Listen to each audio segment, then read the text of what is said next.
You work 40 hours a week. You get your paycheck, and somehow, by the end of the month, there's nothing left.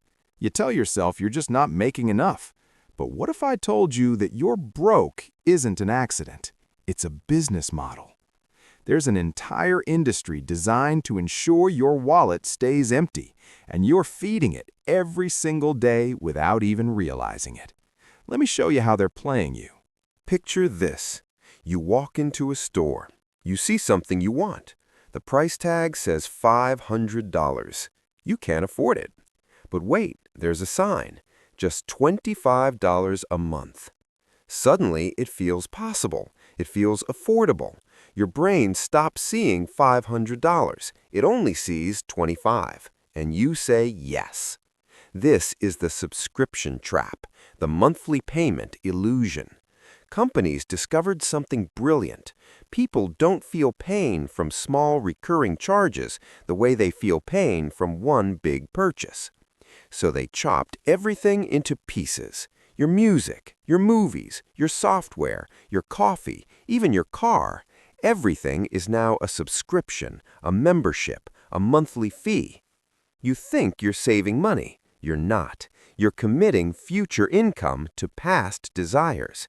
And every month, these little payments drain your account before you even see your money. The genius is that you forget about them. That streaming service you signed up for during a free trial, still charging you. That gym membership you used twice, still charging you. That app you downloaded once, still charging you. They count on you forgetting. They count on you being too lazy to cancel, and it works. Now let's talk about credit cards, the most profitable scam ever invented.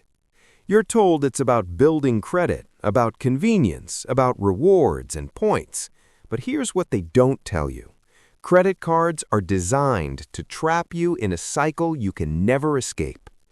The minimum payment is the bait. It looks reasonable, manageable. You can pay that, so you do, and you feel responsible.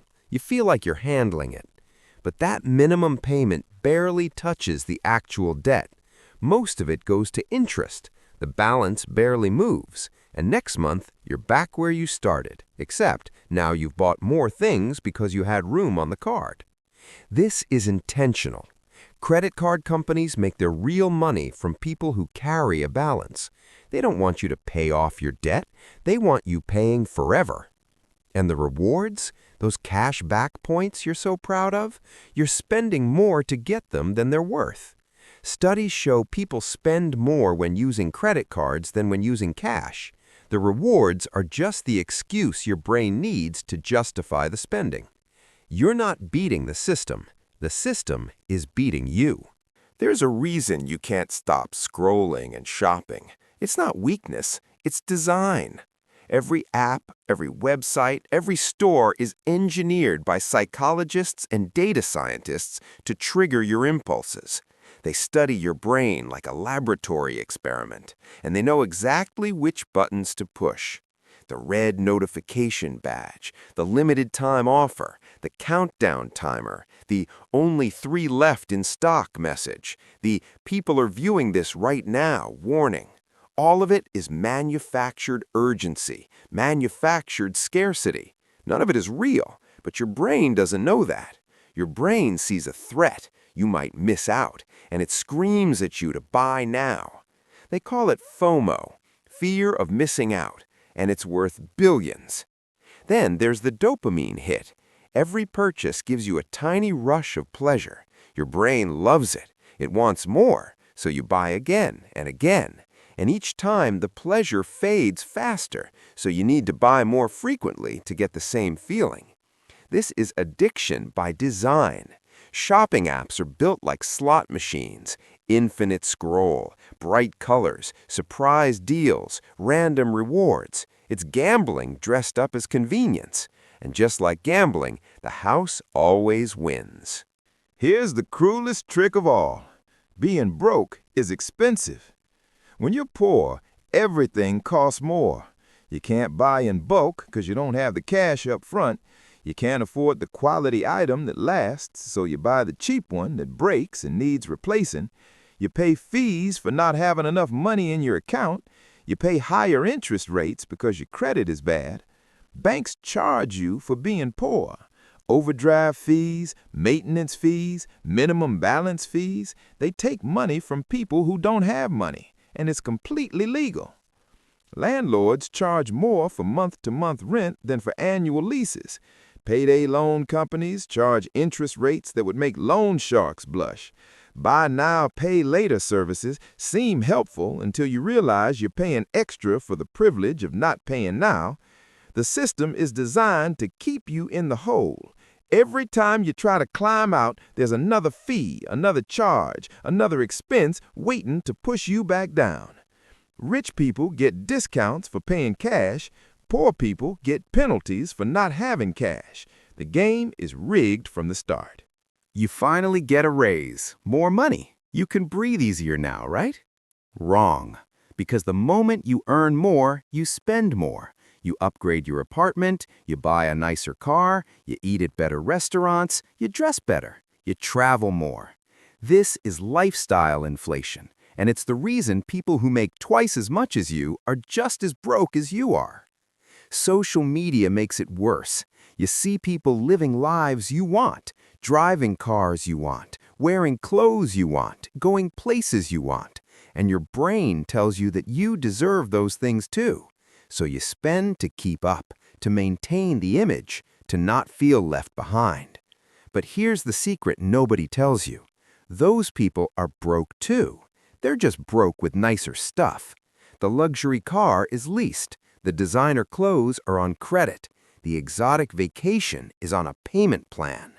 Everyone is pretending to be richer than they are, and everyone is going broke trying to maintain the pretense. The influencers you follow, they're paid to make you feel inadequate, to make you want things, to make you buy things. Their entire job is to turn your insecurity into purchases. And it works because you're human, and humans compare themselves to others. It's in our nature. They tell you to invest in yourself. Buy this course, attend this seminar, get this certification, join this program. And some of it is legitimate. Education has value, skills have value. But most of it is selling you the dream of future wealth to take your money today. Multi-level marketing schemes promise financial freedom while you recruit your friends into the same trap. Online gurus sell courses on how to get rich by selling courses on how to get rich. Crypto bros promise revolution while pumping coins they'll dump on you. The self-help industry is worth billions, and it grows by convincing you that you're broken and they have the fix for a price. You're not investing in yourself, you're paying for hope, and hope is the most profitable product in the world. The real scam is this. They make you believe that being broke is your fault, that you're not working hard enough, not smart enough, not disciplined enough. So you buy their solution. And when it doesn't work, you blame yourself, not them, never them. And then you buy the next solution, and the next, forever chasing a finish line that keeps moving. None of this is taught in schools. You graduate knowing calculus, but not how compound interest works. You can write an essay, but can't read a contract. You memorized history dates, but don't understand taxes. This gap is not an oversight, it's a feature. An educated consumer is a dangerous consumer. Someone who understands how debt works doesn't take bad loans.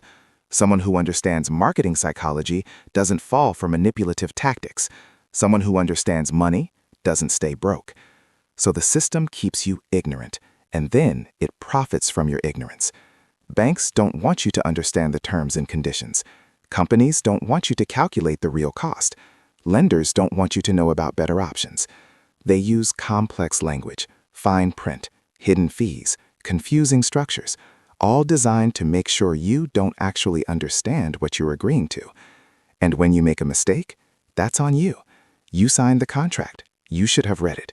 You should have known better. Except nobody taught you how to know better. So what's the way out? Awareness is the first step. You can't fight a system you don't see. Now you see it. Every subscription is a commitment. Cancel what you don't use. Actually use what you keep. Every purchase is a choice. Wait 24 hours before buying anything non-essential. If you still want it tomorrow, maybe it's worth it. Usually, you'll forget about it. Every debt is a chain. Pay it off. Start with the smallest or the highest interest. Just start. Every comparison is poison. Stop measuring your life against carefully curated highlight reels. Your only competition is who you were yesterday. Every dollar you save is freedom. Not in some abstract future sense. Real freedom. The freedom to say no. The freedom to walk away. The freedom to choose. The business of keeping people broke is real. It's massive. It's sophisticated. And it's counting on you not fighting back. But you don't need to beat the entire system. You just need to stop feeding it. Stop paying for things you don't need with money you don't have to impress people you don't like. Start keeping more of what you earn. Not for some distant retirement. For the life you want to live now. The game is rigged, but you can still choose not to play. If this opened your eyes, share it with someone who needs to hear it. Hit that subscribe button. Because the more people who understand how the system works, the less power it has. The only way they win is if you stay asleep. Wake up and stay woke to the game. Your broke is their business model. Don't let them profit from you anymore.